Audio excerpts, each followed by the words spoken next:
నమస్కారం ETV news కి స్వాగతం. ముందుగా ముఖ్యాంశాలు. ఆంధ్రప్రదేశ్ కు తిరిగి వచ్చిన లులు గ్రూప్. చంద్రబాబుతో చైర్మన్ యూసఫ్ అలీ బృందం భేటీ. మాల్స్, మల్టీప్లెక్స్, ఆహార శుద్ధి రంగాల్లో పెట్టుబడులకు ఆసక్తి. టీటీడీ బోర్డును పునరావాస కేంద్రంగా మార్చిన జగన్. సర్వాధికారాలు బంధువులకు అప్పగింత.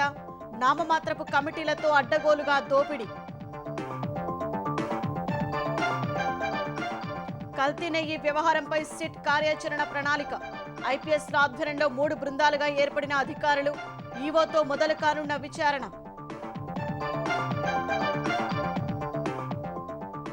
మహిళల పేరుతో ఫ్యామిలీ డిజిటల్ కార్డులు. అధికారులకు సీఎం రేవంత్ రెడ్డి సూచన. అక్టోబర్ 3 నుంచి ఎంపిక చేసిన గ్రామాలు, పట్టణాల్లో pilot project. Hyderabad KBR park చుట్టూ 6 జంక్షన్ల నిర్మాణం. 826 కోట్లతో ఫ్లైఓవర్లు, అండర్ పాస్లు. ట్రాఫిక్ క్రమబద్ధీకరణపై జీహెచ్ఎంసీ కసరత్తు. ఐరాసలో పాక్ ప్రధాని ప్రసంగాన్ని తిప్పికొట్టిన జయశంకర్. భారత్లో పీఓకే తిరిగి చేరటమే ఇరు దేశాలు పరిష్కరించుకోవాల్సిన సమస్య అని వెల్లడి. నస్రల్లా హత్యతో ప్రాంతీయ యుద్ధం దిశగా పశ్చిమాసియా. ఇరాన్ నుంచి మరింత మద్దతు పెరిగే ప్రమాదం. దాడులు ఆపేది లేదన్న నెతన్యాహు.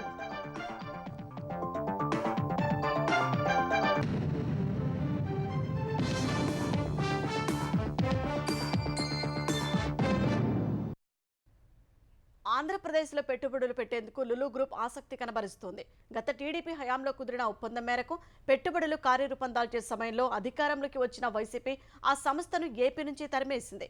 చంద్రబాబు మళ్లీ సీఎం కావడంతో రాష్ట్రంలో పెట్టుబడులు పెట్టేందుకు లులు గ్రూప్ ముందుకొచ్చింది. విశాఖతో పాటు విజయవాడ, తిరుపతిలో మాల్స్, మల్టీప్లెక్స్ల నిర్మాణం, ఆహార శుద్ధి రంగంలో పెట్టుబడులు పెట్టే విషయమై లులు గ్రూప్ చైర్మన్ యూసఫ్ అలీ బృందం సీఎం చంద్రబాబుతో చర్చించింది. 5 ఏళ్ల క్రితం జగన్ ప్రభుత్వ విధానాలతో విసికి వేసారి ఆంధ్రప్రదేశ్లో ఇక ఎప్పటికీ పెట్టుబడులు పెట్టబోమంటూ రాష్ట్రం నుంచి వెళ్లిపోయిన అంతర్జాతీయ సంస్థ లులు గ్రూప్ చంద్రబాబు ముఖ్యమంత్రి కావడంతో మళ్లీ ఏపీలో అడుగుపెట్టింది. సంస్థ చైర్మన్ యూసఫ్ అలీ తన బృందంతో కలిసి అమరావతికి వచ్చి ముఖ్యమంత్రి చంద్రబాబుతో సమావేశమయ్యారు. సీఎం వారికి సాదర స్వాగతం పలికారు. తర్వాత రాష్ట్రంలో పెట్టుబడులకు ఉన్న అవకాశాలపై చర్చించారు. విశాఖపట్నంలో మాల్, మల్టీప్లెక్స్, విజయవాడ, తిరుపతిలో హైపర్ మార్కెట్, మల్టీప్లెక్స్ల నిర్మాణంతో పాటు ఆహార శుద్ధి రంగంలో పెట్టుబడులకు యూసఫ్ అలీ ఆసక్తి కనబరిచారు. సులభతర వాణిజ్యం, వేగవంత వ్యాపారానికి తాము ప్రాధాన్యం ఇస్తున్నామని ఈ సందర్భంగా చంద్రబాబు వారికి తెలిపారు. లులు గ్రూప్ వంటి సంస్థల రాకతో పారిశ్రామికవేత్తల్లో ఏపీలో పెట్టుబడులపై చర్చ జరుగుతుందని, ఇది రాష్ట్రానికి మేలు చేస్తుందని అభిప్రాయపడ్డారు. పెట్టుబడుల్ని ప్రోత్సహించేందుకు తాము తీసుకొస్తున్న నూతన పాలసీలను వివరించారు. ఏపీలో తిరిగి పెట్టుబడులు పెట్టేందుకు లులు గ్రూప్ ఆసక్తి చూపడం, 3 ప్రాంతాల్లో ప్రాజెక్టులకు ముందుకు రావడంపై సీఎం ధన్యవాదాలు తెలిపారు.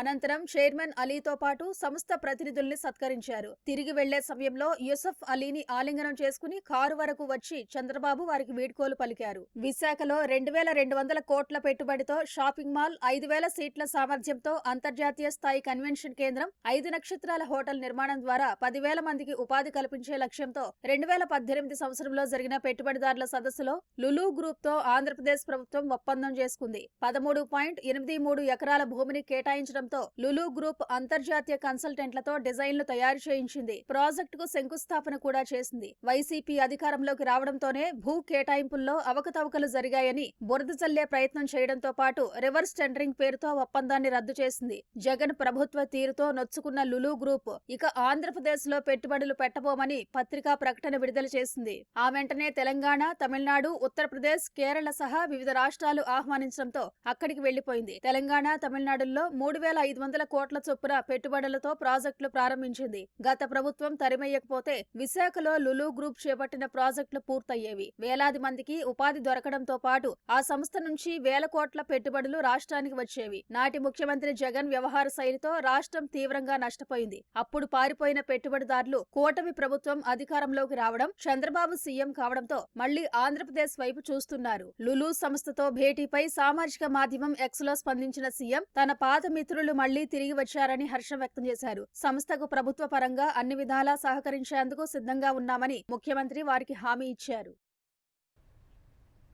టీటీడీ బోర్డును రాజకీయ పునరావాస కేంద్రంగా మార్చేసి సొంత వారితో నింపేసిన జగన్ సర్వాధికారాలు తన బంధువులైన చైర్మన్లు అదనపు ఈవో ధర్మారెడ్డికి కట్టబెట్టారు. బోర్డులోని పలు కమిటీలను నామమాత్రంగా మార్చారు. అందులోని సభ్యులు అయిన వారికి దర్శనాలు చేయించుకోవడానికి పైరవీలకే పరిమితమయ్యారు. కొండపై జరిగిన అనేక అక్రమాల్లో వారు భాగస్వాములనే ఆరోపణలు ఉన్నాయి. నెయ్యి టెండర్లను అప్పుడే అడ్డుకుని ఉంటే ఇంత అనర్థం జరిగి ఉండేది కాదన్న అభిప్రాయం వ్యక్తమవుతోంది. దేవస్థానంలో జరిగే అన్ని అంశాల్ని టీటీడీ పాలక మండలి పరిశీలించలేదు కాబట్టి సభ్యులు ఆయా విభాగాల అధిపతులతో పలు కమిటీలు వేస్తారు. టీటీడీలో కొనుగోళ్ల కమిటీ, ఆర్థిక ఇంజనీరింగ్ పనుల committee, estate committee, appeals committee, HDPP executive committee, bird trust, swim governing council, విద్యా కమిటీలు ఉన్నాయి. ఆయా విభాగాల్లోని కార్యక్రమాలు, కొనుగోళ్లు, ఇతర వ్యవహారాల్లో కమిటీ సభ్యుల సిఫారసుల్ని ధర్మకర్తల మండలి సమావేశం ముందుంచుతారు. బోర్డు తీర్మానాలకు ఆమోదముద్ర వేయడానికి ముందు ఆయా కమిటీలు వాటిని పరిశీలించాలి. కమిటీల సిఫారసుల్ని అనుసరించే బోర్డు తీర్మానాలను ఆమోదించడమో తిరస్కరించడమో చేస్తుంది. అంతటి కీలకమైన కమిటీల్ని వైసీపీ ప్రభుత్వం కీలుబొమ్మలుగా మార్చేసింది. టెండర్ ప్రక్రియలో పాల్గొనే సంస్థల నేపథ్యం, వాటి ఆర్థిక స్థితి, సరఫరాలు, పనులు చేయగల సామర్థ్యాల్ని పూర్తిగా అధ్యయనం చేయకుండానే చైర్మన్, ఈవో ఆదేశాల మేరకు అడ్డగోలుగా ఆమోదముద్ర వేసేశారు. సభ్యుల్లో అత్యధికులు వారి జేబులు నింపుకోవడానికే పరిమితమయ్యారన్న ఆరోపణలున్నాయి. టీటీడీ 2021 జనవరిలో కిలో నెయ్యిని రివర్స్ టెండరింగ్ ద్వారా $392.22 చొప్పున కొంది. ఏడాది తర్వాత 2022లో మళ్లీ టెండర్లు పిలిచినప్పుడు కిలో నెయ్యికి $329 ధర ఖరారు చేశారు. 2024లో టెండర్లు పిలిచి ఏఆర్ డైరీ ఫుడ్స్ అనే సంస్థకు కిలో $319.85 చొప్పున 6 నెలల్లో 10 లక్షల కిలోల నెయ్యి సరఫరా చేసేందుకు కాంట్రాక్ట్ ఇచ్చేసింది. పాలు, నెయ్యి ధరలు రోజురోజుకు పెరుగుతాయనే కనీస అవగాహన లేని నాటి పాలక మండలి సభ్యులు, కొనుగోళ్ల కమిటీ సభ్యులు 2021లో 392కు కొన్న కిలో నెయ్యి 3 ఏళ్ల తర్వాత 319కి ఎలా వస్తుందనే ఆలోచన చేయలేదు. అసలు మార్కెట్లో స్వచ్ఛమైన ఆవు నెయ్యి ధర ఎంత ఉంది, ఒక కిలో నెయ్యి ఉత్పత్తికి ఎన్ని లీటర్ల పాలు కావాలి, ఎంత ఖర్చవుతుందనే అంశాలను తెలుసుకోలేదు. ఏఆర్ డైరీ ఫుడ్ సంస్థ అంత తక్కువ ధరకు కోట్ చేయడంలో మతలబేంటి, ఆ సంస్థకు సరఫరా సామర్థ్యం ఉందా వంటి అంశాల్ని టీటీడీ బోర్డు వేసిన కొనుగోళ్ల కమిటీ పరిశీలించిందా అంటే లేదనే సమాధానం వస్తోంది. టీటీడీ బోర్డు ఏర్పాటు చేసిన కమిటీల్లో కొనుగోళ్ల కమిటీ పాత్ర కీలకం. ప్రసాదాలతో పాటు భక్తులకు నిత్యాన్నదాన పథకంలో ఉపయోగించే అన్ని రకాల సరుకుల కొనుగోళ్లను పర్యవేక్షించేది ఈ కమిటీనే. పైగా టీటీడీ సరుకుల కొనుగోలుకు చేస్తోన్న ఖర్చు ఏటా పెరుగుతుండటంతో ఈ కమిటీపై గురుతర బాధ్యత ఉంది. టీటీడీ కొనే ప్రతి సరుకు ధరను కొనుగోలు కమిటీ సిఫారసు చేయాలి. టెండర్లో పాల్గొన్న గుత్తేదారులు కోట్ చేసిన ధరలు హేతుబద్ధంగా ఉన్నాయో లేదో చూడాలి. బియ్యం వంటి సరుకుల్ని బయటి మిల్లర్లు, హోల్సేల్ దుకాణాల్లో ఏ ధరకిస్తున్నారో వాకబు చెయ్యాలి. అభ్యంతరాలుంటే నివేదికలో పొందుపరచాలి. అన్ని సక్రమంగా ఉన్నాయని భావిస్తే ఆమోదముద్ర వేసి పాలక మండలికి సిఫారసు చెయ్యాలి. వైకాపా హయాంలో కొనుగోలు కమిటీ అధికారులు ఇచ్చిన వివరాలకు ఆమోదముద్ర వేసే రబ్బర్ స్టాంపుగా మారిపోయింది. టెండర్ ప్రక్రియలో పాల్గొన్న వారు కోట్ చేసిన ధరలు హేతుబద్ధంగా లేవని, వాటిని పక్కన పెట్టాలంటూ కొనుగోలు కమిటీ సిఫారసు చేసిన సందర్భాలు గత 5 ఏళ్లలో లేనేలేవు. జీడిపప్పు, యాలకులు, కిస్మిస్ తదితర దినుసులు, సామాగ్రి బోర్డు పెద్దలు అత్యవసరం అంటూ అస్మదీయ గుత్తేదారుల నుంచి అధిక ధరలకు తీసుకున్న కొనుగోళ్ల కమిటీ చోద్యం చూస్తుంది. గుత్తేదారులు సరఫరా చేస్తున్న సరకు నాణ్యంగా ఉంటోందా లేదా, నాణ్యతా నిర్ధారణ పరీక్షలు సక్రమంగా జరుగుతున్నాయా వంటి అంశాల్ని కొనుగోళ్ల కమిటీ పరిశీలించలేదని అర్థమవుతోంది. టీటీడీలో వివిధ సరుకుల కొనుగోళ్ల తర్వాత ఎక్కువ నిధులు ఖర్చు పెట్టేది ఇంజనీరింగ్ విభాగంలోనే. కొండపైన, తిరుపతిలోనూ టీటీడీ నిధులతో ప్రతిపాదించిన సివిల్ వర్క్స్ ఎంతవరకు అవసరమన్నది వర్క్స్ కమిటీ పరిశీలించి సిఫారసు చేస్తుంది. వైసీపీ ప్రభుత్వ హయాంలో అధికార పార్టీ నాయకుల ఒత్తిడి, వారి సిఫారసులకు వర్క్స్ కమిటీ కళ్లు మూసుకొని ఆమోదముద్ర వేసేసింది. వీటితో పాటు అనేక రాజకీయ నిర్ణయాలకు సైతం వత్తాసు పలికారు. టీటీడీకి వచ్చే లీజు సొమ్ములో గోల్మాల్, పలు భూముల్ని పైసా కట్టకుండా కార్పొరేషన్ అవసరాలకు వాడుకున్నారనే ఆరోపణలున్నాయి. పలు రోడ్ల విస్తరణ, నూతన రహదారులకు ఆమోదం లేకుండానే చేపట్టినట్లు అభియోగాలున్నాయి. తిరుమల లడ్డూ తయారీలో కల్తీ నెయ్యి వ్యవహారంపై ప్రభుత్వం ఏర్పాటు చేసిన సిట్ దర్యాప్తు మొదలైంది. లడ్డూ పవిత్రతను, శ్రీవారి ప్రతిష్టను దెబ్బతీసేందుకు జరిగిన కుట్రకోణంపై విచారణ చేయనుంది. శనివారం తిరుమల చేరుకున్న ప్రత్యేక దర్యాప్తు బృందం 3 రోజుల పాటు తిరుపతిలోనే ఉండి అన్ని అంశాలపై లోతుగా దర్యాప్తు చేయనుంది. సిట్లోని 9 మంది సభ్యులు 3 బృందాలుగా ఏర్పడి దర్యాప్తు చేపట్టనున్నారు. వైసీపీ పాలనలో తిరుమలలో జరిగిన అపచారాలు, లడ్డూ ప్రసాదం తయారీలో కల్తీ నెయ్యి వాడకం, ఇతర అక్రమాలు, అధికార దుర్వినియోగంపై నిజానిజాలు నిగ్గు తేల్చేందుకు సిట్ బృందం రంగంలోకి దిగింది. గుంటూరు ఐజీ సర్వశ్రేష్ఠ త్రిపాఠి నేతృత్వంలోని బృందం విచారణ మొదలుపెట్టింది. విజయవాడ నుంచి తిరుమల చేరుకున్న సిట్ అధికారులు తొలుత శ్రీవారిని దర్శించుకున్నారు. అనంతరం తిరుపతి పోలీస్ అతిథి గృహంలో సమావేశమయ్యారు. లడ్డూ అపవిత్రం వెనుక కుట్రను వెలికితీయటంపై సమావేశమైన సిట్ అధికారులు సుమారు 2 గంటలు చర్చించారు. సిట్ అధిపతి సర్వశ్రేష్ఠ త్రిపాఠి పర్యవేక్షణలో 3 ఐపీఎస్ అధికారుల నేతృత్వంలో 3 బృందాలుగా ఏర్పడి దర్యాప్తు చేయనున్నారు. విశాఖ డీఐజీ గోపీనాథ్ జెట్టి, కడప ఎస్పీ హర్షవర్ధన్ రాజు, తిరుపతి ఏఎస్పీ వెంకట్రావు 3 బృందాలకు నేతృత్వం వహించనున్నారు. ఓ బృందం తమిళనాడులోని దుండిగల్ వెళ్లి నెయ్యి సరఫరా చేసిన AR dairy foods private limited లో విచారణ చేయనుంది. మరో బృందం తిరుమల లడ్డూ పోర్టు, విక్రయ కేంద్రాలు, లడ్డూ తయారీకి వినియోగించే ముడి సరుకులను పరిశీలించడంతో పాటు లడ్డూ తయారీలో పాలు పంచుకునే శ్రీ వైష్ణవులను ప్రశ్నించనుంది. మూడో బృందం నెయ్యి కొనుగోలు ఒప్పందాలను పరిశీలించడంతో పాటు వైసీపీ పాలనలో నెయ్యి కొనుగోలుకు టెండర్ నిబంధనలో మార్పులు చేయటానికి దారితీసిన పరిస్థితులపై ఆరా తీయనుంది. టీటీడీ ప్రొక్యూర్మెంట్ జీఎం మురళీకృష్ణ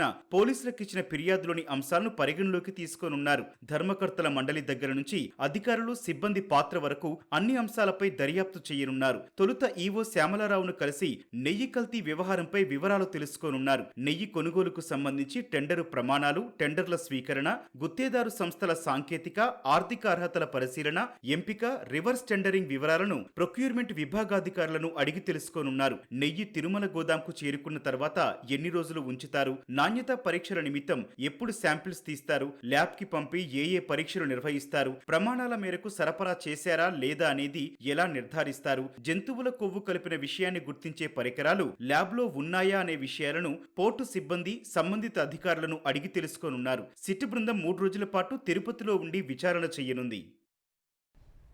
కుటుంబ డిజిటల్ కార్డుల జారీ కోసం వచ్చే నెల 3న పైలట్ ప్రాజెక్టు ప్రారంభం కానుంది.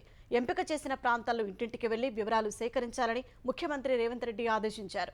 ఏ వివరాలు సేకరించాలనే నివేదికను ఇవాళ సాయంత్రంలోగా కేబినెట్ సబ్ కమిటీకి ఇవ్వాలని అధికారులకు సూచించారు. ప్రతి అసెంబ్లీ నియోజకవర్గంలో ఒక పట్టణం, ఒక గ్రామంలో పైలట్ ప్రాజెక్టు చేపట్టనున్నారు. కుటుంబ కార్డులో మహిళనే యజమానిగా పేర్కొనాలని ముఖ్యమంత్రి తెలిపారు. తెలంగాణ ప్రభుత్వం ప్రతిష్టాత్మకంగా చేపట్టిన ఫ్యామిలీ డిజిటల్ కార్డుల జారీ ప్రక్రియ వచ్చే నెల 3వ తేదీ నుంచి ఎంపిక చేసిన గ్రామాలు, పట్టణాల్లో ప్రయోగాత్మకంగా ప్రారంభం కానుంది. 119 అసెంబ్లీ నియోజకవర్గాల్లోని ఒక మండలం, ఒక పట్టణంలో పైలట్ ప్రాజెక్టుగా చేపట్టనున్నారు. పూర్తిగా గ్రామీణ ప్రాంతాలున్న నియోజకవర్గం అయితే 2 గ్రామాల్లో, పూర్తిగా పట్టణ ప్రాంతాలు ఉన్నట్లయితే 2 వార్డులు లేదా డివిజన్లలో ఫ్యామిలీ డిజిటల్ కార్డుల ప్రాజెక్టు చేపట్టనున్నారు. రేషన్, ఆరోగ్య సేవలతో పాటు సంక్షేమ పథకాలన్నీ ఫ్యామిలీ డిజిటల్ కార్డు ద్వారానే అమలు చేయాలని రేవంత్ రెడ్డి ప్రభుత్వం నిర్ణయించింది. ప్రస్తుత రేషన్ కార్డులు, సంక్షేమ పథకాలు, ఐటీ డేటా ఆధారంగా కుటుంబాన్ని నిర్ధారించనున్నారు. పైలట్ ప్రాజెక్టు పర్యవేక్షణకు గ్రామీణ ప్రాంతాల్లో ఆర్డీఓలు, పట్టణాలు, నగరాల్లో జోనల్ కమిషనర్ స్థాయి అధికారులను నియమించాలని సీఎం రేవంత్ రెడ్డి సిఎస్ శాంతికుమార్ని ఆదేశించారు. ఉమ్మడి జిల్లాల పర్యవేక్షకులుగా ఇటీవల వరదల సమయంలో పనిచేసిన అధికారులకే బాధ్యత అప్పగించాలని సూచించారు. ఫ్యామిలీ డిజిటల్ కార్డులో మహిళని యజమానిగా పేర్కొనాలని, ఇతర సభ్యుల వివరాలను కార్డు వెనక ఇవ్వాలని సీఎం సూచించారు. ఇంటింటి పరిశీలనలో ఏ అంశాలు సేకరించాలో ఈ సాయంత్రంలోపు మంత్రివర్గ ఉపసంఘం కమిటీకి ఇవ్వాలని అధికారులకు సీఎం రేవంత్ రెడ్డి తెలిపారు. ఉత్తమ్ కుమార్ రెడ్డి నేతృత్వంలోని మంత్రివర్గ ఉపసంఘం సూచనలు తీసుకుని తుది నివేదిక రూపొందించాలని చెప్పారు. బ్యాంకు ఖాతా, పాన్ కార్డు వివరాలు అడగొద్దని సీఎం దిశానిర్దేశం చేశారు. మహారాష్ట్ర, కర్ణాటక, రాజస్థాన్, హర్యానాలో ఇప్పటికే ఫ్యామిలీ డిజిటల్ కార్డులు జారీ చేసినందున అధికారుల బృందాలు ఈ నెల 25 నుంచి 27 వరకు ఆయా రాష్ట్రాల్లో పర్యటించాయి. తమ అధ్యయనంలో గుర్తించిన అంశాలను అధికారులు పవర్ పాయింట్ ప్రజెంటేషన్ ద్వారా సీఎంకు వివరించారు. కార్డుల జారీతో ఉన్న లాభ నష్టాలను సీఎం దృష్టికి తీసుకెళ్లారు. క్షేత్రస్థాయి పరిశీలన పగడ్బందీగా జరగాలని, ఎక్కడా లోటుపాట్లకు తావు లేకుండా చూడాలని సీఎం రేవంత్ రెడ్డి అధికారులకు స్పష్టం చేశారు. పాకిస్తాన్ అవలంబిస్తున్న సీమాంతర ఉగ్రవాదాన్ని ఎగదోసే విధానం ఎన్నటికీ విజయం సాధించబోదని విదేశాంగ మంత్రి జయశంకర్ తేల్చి చెప్పారు. ఐక్యరాజ్య సమితి 79వ సర్వసభ సమావేశంలో ప్రసంగించిన ఆయన పాక్కు గట్టి హెచ్చరిక చేశారు. దశాబ్దాల నాటి పాకిస్తాన్ ఉగ్రవాద విధానాన్ని విమర్శించిన జయశంకర్ ఇస్లామాబాద్ ఖచ్చితంగా దాని పరిణామాలను ఎదుర్కొంటుందని జోస్యం చెప్పారు. 1947 తర్వాత మొదటిసారి పాకిస్తాన్ అత్యంత ఘోరమైన ఆర్థిక సంక్షోభాన్ని ఎదుర్కొంటోందన్నారు. వినాశకరమైన పరిణామాలతో కూడిన ఎంపికల కారణంగా పాక్ వెనుకబడిందని విదేశాంగ మంత్రి చెప్పారు. ఇతరుల భూములను ఆశించే దేశాల ముఖాలు బయటపడాలన్నారు. ఐరాస సమావేశంలో పాక్ ప్రధాని షెహబాజ్ షరీఫ్ కశ్మీర్ అంశాన్ని ప్రస్తావించడాన్ని జైశంకర్ తీవ్రంగా ఖండించారు. రెండు దేశాల మధ్య సమస్య పరిష్కారం అవడం అంటే పాకిస్తాన్ అక్రమంగా ఆక్రమించిన భారత భూభాగాన్ని విడిచిపెట్టడం మాత్రమేనని జైశంకర్ తెలిపారు. Many countries get left behind due to circumstances beyond their control. But some make conscious choices with disastrous consequences. A premier example is our neighbor, Pakistan. Unfortunately, their misdeeds affect others as well, especially the neighborhood. When this polity instills such fanaticism among its people, its GDP can only be measured in terms of radicalization and its exports in the form of terrorism. Hyderabad KBR park చుట్టూ traffic క్రమబద్ధీకరణకు GHMC ప్రత్యేక కసరత్తు చేస్తోంది. Park చుట్టూ ఉన్న 6 జంక్షన్లలో traffic సమస్య తలెత్తకుండా 826 కోట్ల రూపాయలతో అభివృద్ధి చేసేందుకు ప్రభుత్వం ఆమోదం తెలిపింది. తద్వారా మాదాపూర్, హైటెక్ సిటీ, గచ్చిబౌలి, కొండాపూర్ వెళ్లే వాహనదారులు ఎలాంటి ఆటంకం లేకుండా అండర్ పాస్లు, పైవంతెనలపై గమ్యాన్ని చేరుకోవచ్చు. హైదరాబాద్ వాసులను నిత్యం ఇబ్బంది పెట్టే ట్రాఫిక్ సమస్యను తొలగించేలా జంక్షన్ల అభివృద్ధిపై జీహెచ్ఎంసీ కసరత్తు చేస్తోంది. అందులో భాగంగా తొలి దశలో కేబీఆర్ పార్క్ చుట్టూ ఉన్న 6 కూడళ్లను అత్యాధునికంగా తీర్చిదిద్దబోతోంది. Hyderabad city innovative transformative infrastructure ప్రాజెక్టులో భాగంగా 826 కోట్లతో జంక్షన్ల డిజైన్లకు సర్కారు ఆమోదం తెలిపింది. 2 ప్యాకేజీలుగా పనులు చేపట్టనున్నారు. సవ్య దిశలో అండర్ పాస్లు, అపసవ్య దిశలో పైవంతెనలు నిర్మించబోతున్నారు. మొదటి ప్యాకేజీలో 421 కోట్ల రూపాయలతో Jubilee Hills checkpost junction, KBR entrance junction అభివృద్ధి చేయనున్నారు. రెండో ప్యాకేజీలో 405 కోట్లతో road number 45 junction, Film Nagar, Maharaja Agrasen, cancer hospital జంక్షన్లలో ప్రగతి పనులు చేపట్టనున్నట్లు జీహెచ్ఎంసీ వెల్లడించింది. నగరంలోని అత్యంత రద్దీ ప్రాంతాల్లో ఒకటైన జూబ్లీహిల్స్ లో ఎటువైపు వెళ్లాలన్నా గంటల కొద్దీ సమయం పడుతుంది. ఈ క్రమంలో కేబీఆర్ పార్క్ ను కేంద్రంగా చేసుకుని చుట్టూ జంక్షన్లను అభివృద్ధి చేస్తూ అన్ని వైపులా సులువుగా ప్రయాణించేలా ప్రణాళికలు తయారు చేశారు. వాటికి ఆమోదం లభించడంతో మాదాపూర్, హైటెక్ సిటీ, గచ్చిబౌలి, కొండాపూర్ వెళ్లే వాహనదారులకు ట్రాఫిక్ ఇబ్బందులు లేకుండా గమ్యాన్ని చేరుకోవచ్చు. జూబ్లీహిల్స్ చెక్పోస్ట్ జంక్షన్ లో వై ఆకారంలో అండర్ పాస్ నిర్మించనున్నారు. రోడ్ నెంబర్ 45 నుంచి కేబీఆర్ పార్క్, యూసుఫ్ గూడ వైపు అండర్ పాస్ మార్గం ఉండనుంది. అలాగే కేబీఆర్ పార్క్ ఎంట్రన్స్ జంక్షన్ నుంచి రోడ్ నెంబర్ 36 వరకు 4 వరుసల్లో ఫ్లైఓవర్ నిర్మించనున్నారు.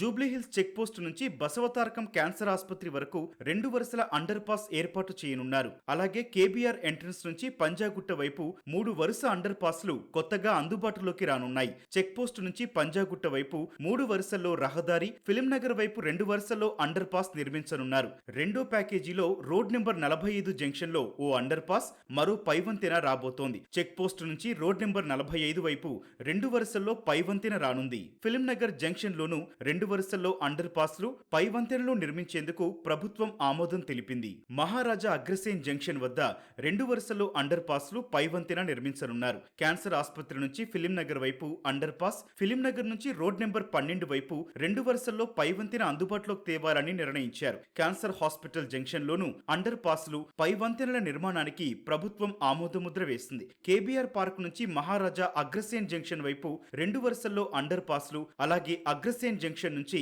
రోడ్ నెంబర్ 10 వైపు 2 వరుసల్లో పైవంతెన అందుబాటులోకి తీసుకొచ్చేలా ప్రణాళికలు సిద్ధమయ్యాయి. ప్రభుత్వం గ్రీన్ సిగ్నల్ ఇవ్వడంతో కేబీఆర్ పార్క్ చుట్టూ ట్రాఫిక్ రద్దీ తగ్గడమే కాకుండా ఆ ప్రాంత రూపురేఖలు పూర్తిగా మారబోతున్నాయి. భూసేకరణ కింద తీసుకున్న 87 సెంట్ల స్థలానికి పరిహారం కోసం ప్రభుత్వంపై 42 ఏళ్ల సుదీర్ఘ పోరాటం చేసిన 81 ఏళ్ల వృద్ధుడు హైకోర్టులో విజయం సాధించారు. కృష్ణా జిల్లా తాడినాడవాసి ఓలేటి వెంకటనారాయణకు చెందిన 87 సెంట్ల భూమిని ఉప్పటేరు డ్రైన్ కోసం అధికారులు 1982లో సేకరించారు.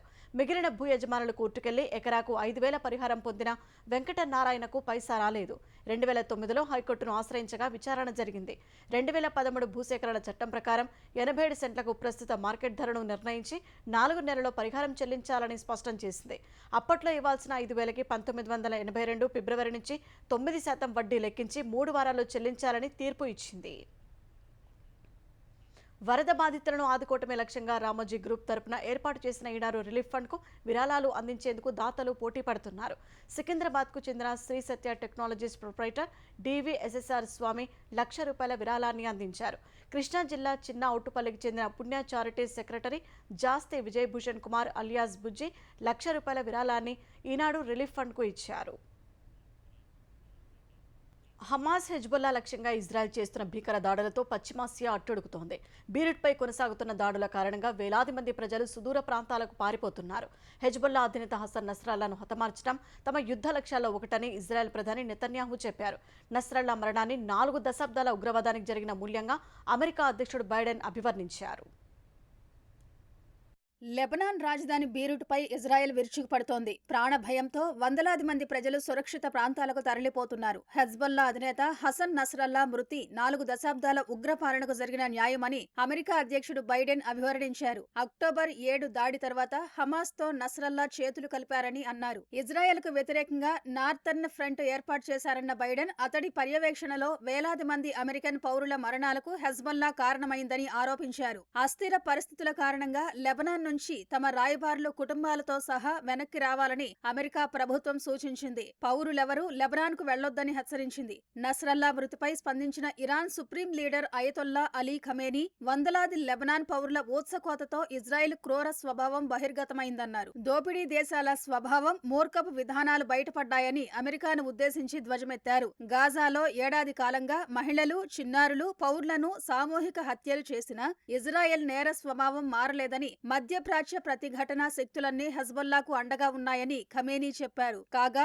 నస్రల్లా మరణం నేపథ్యంలో అప్రమత్తమైన ఇరాన్ సైన్యం ఖమేనీని సురక్షిత ప్రాంతానికి తరలించినట్టు అంతర్జాతీయ మీడియాలో కథనాలు వెలువడ్డాయి. నస్రల్లాను చంపిన ఇజ్రాయెల్తో పాటు అమెరికాకు వ్యతిరేకంగా యెమెన్, ఇరాక్, ఇరాన్, పాలస్తీనాలో నిరసనలు జరిగాయి. ప్రజలు రోడ్లపైకి వచ్చి ఇజ్రాయెల్కు వ్యతిరేకంగా నినాదాలు చేశారు.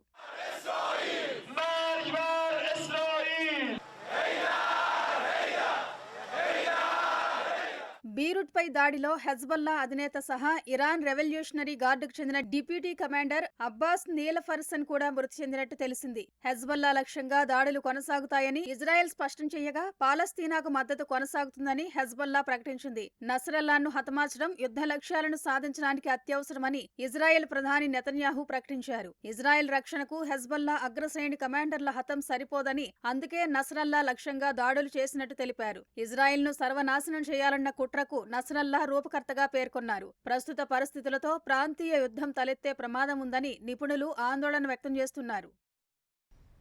అతి తీవ్రమైన హరికేన్ హెలీనా ఆగ్నేయ అమెరికాలో విధ్వంసం సృష్టిస్తోంది. ఇప్పటి వరకు మృతి చెందిన వారి సంఖ్య 52కు పెరిగింది. ఫ్లోరిడాలో తుపాను తీరం దాటేటప్పుడు గంటకు 225 కిలోమీటర్ల వేగంతో గాలులు వీచినట్లు అధికారులు తెలిపారు. ప్రకృతి విపత్తు కారణంగా ఆగ్నేయ అమెరికాలో బిలియన్ల డాలర్ల మేర ఆస్తి నష్టం వాటిల్లినట్లు చెప్పారు. విద్యుత్ సరఫరా వ్యవస్థ దెబ్బతినడంతో దాదాపు 30 లక్షల మంది ప్రభావితమైనట్లు అధికారులు ప్రకటించారు.